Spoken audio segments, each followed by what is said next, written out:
El día de hoy me acompaña Vanessa Demopoulos, peleadora de UFC y comentarista y analista para UFC Fight Pass. Vanessa, thank you for joining me today. How do you feel? Happy holidays. Happy holidays. Thank you for having me.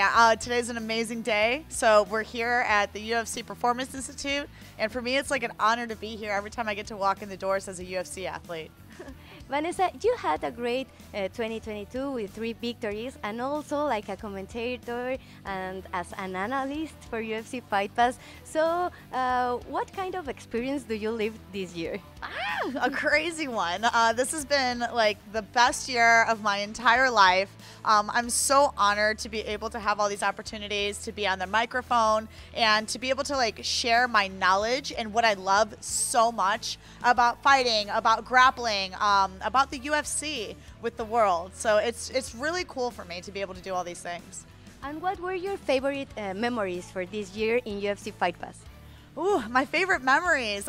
With UFC Fight Pass, I would probably say, I think it was UFC 280, where all of the fights got flipped upside down, you know, like they were mix and matching the entire main event. That was really, really cool. Just being a part of it, getting to see everything that happened before it happened, and then watching the fights. Being able to do pre and post show analysis is amazing. Being a part of the Medusas, being a part of the EBIs, the grappling events, you know, the Fight Pass Invitationals. Like, this is a dream come true for me. So it's an honor. I'm so happy to be able to share with the world the things that I'm so excited about, because I know everyone's excited. Let's talk about Medusa because it's for female jiu-jitsu and you compete also. So how do you feel with this experience? Yeah, as a competitor of Medusa and then a commentator of Medusa, it's an incredible thing to be able to showcase women's jiu-jitsu on such like a high level of grappling. I also did the women's combat jiu-jitsu for Medusa as well. I think that women need a little bit more exposure when it comes to these things. You know, we started off with like female-only MMA for a while, and now the UFC fighters are females. So it's like really cool. I think that's what Medusa is doing too. They're really exposing female grappling to be able to put us on a larger platform. And talking about the EBI, the invitationals, what's your favorite thing about these events? Oh, the growth. Are you kidding me? Like, I think that EBI is fascinating from a jiu-jitsu perspective because it is just high level, high intensity submission grappling. They are always going for the kill. And the fact that they've been growing, like now they have like $25,000 grand prizes, $50,000 grand prizes. And this is amazing for grapplers. You know, like when I started grappling, there wasn't these large grand prizes. It was like you were killing yourself and paying money to go kill yourself. And now you get the opportunity to get paid as a grappler, as an artist, and to be able to do something like this full time as an athlete, it's incredible. It's an amazing opportunity. And also the opportunity to be on UFC Fight Pass, that it's a great platform to be seen, no, by all the public.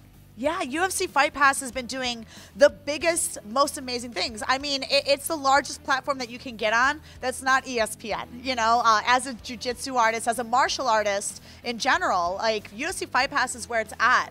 And I think that like if you want to see anything, I mean, they have documentaries on there, they have podcasts, they have jiu-jitsu, they have like Fury fighting, LFA fighting, like all of the different fighting events that are, and UFC.